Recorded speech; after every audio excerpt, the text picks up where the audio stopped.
Hi, artists. It's Ms. Messer, your friendly neighborhood art teacher. And I am back with step 3 of making monsters.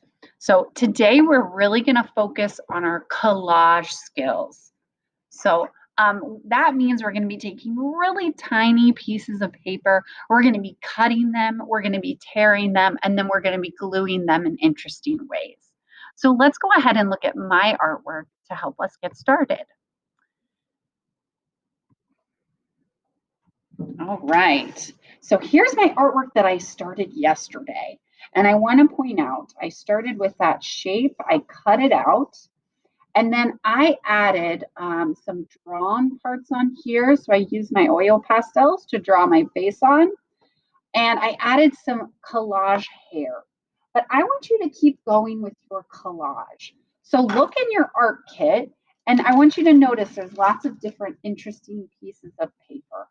And you might be tempted to take one of those pieces of paper and go like this and just stick it on your artwork. But instead of doing that, I want you to think about how you can cut, tear, and glue things into how you want them to look. And I also want you to get introduced to the word called overlap. All right, but let's start. Maybe I want to give my monster a beard. So I'm gonna use this piece of paper, but I'm not just gonna go and stick it on, right? That doesn't look like much of a beard. I'm gonna go ahead and start tearing. And I'm gonna start placing my collage, my little pieces of paper down where I think that they're gonna look good. I like how this part looks like a mustache. I want you to notice I'm not gluing right away. I am placing them, and then I can kind of see how they look. Yeah, I don't like those ones. Okay, that looks pretty good so far. Maybe I want to give him kind of like a pointy beard on the bottom. So I want to think about what shape I would make for a pointy beard. What shape do you think I should use? A circle or a triangle? I'm going to try a triangle. So I'm going to show you, you can cut a triangle by making a square and then cutting a diagonal line, which means corner to corner. And look, I made a triangle. It's got 3 sides. And then I can put my triangle down here at the bottom. That's looking so good right now.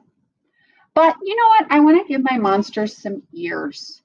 Here's an interesting piece I could add. I'm going to go put my ears on both sides. And I could make my ears look like cat ears. I could make them look like mouse ears. Or I can make them look like human ears.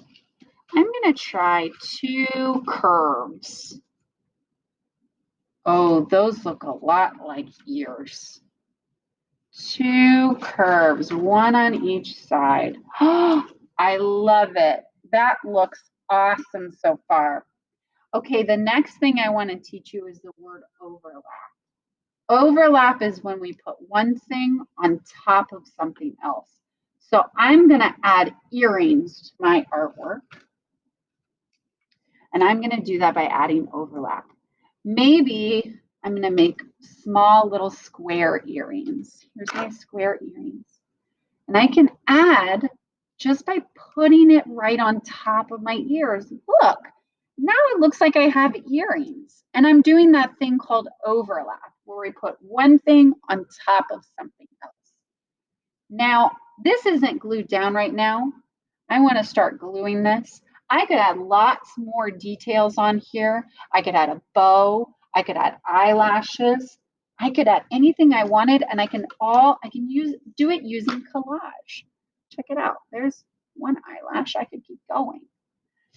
It's totally up to me, but I want you to notice how much better my artwork looks when I cut and tear rather than if I just go, no, that doesn't look so good. So once you're ready to start gluing, remember our rule for glue is dot, dot, not a lot. So I put dot, dot, and then I press it down. I can't wait to see what you make.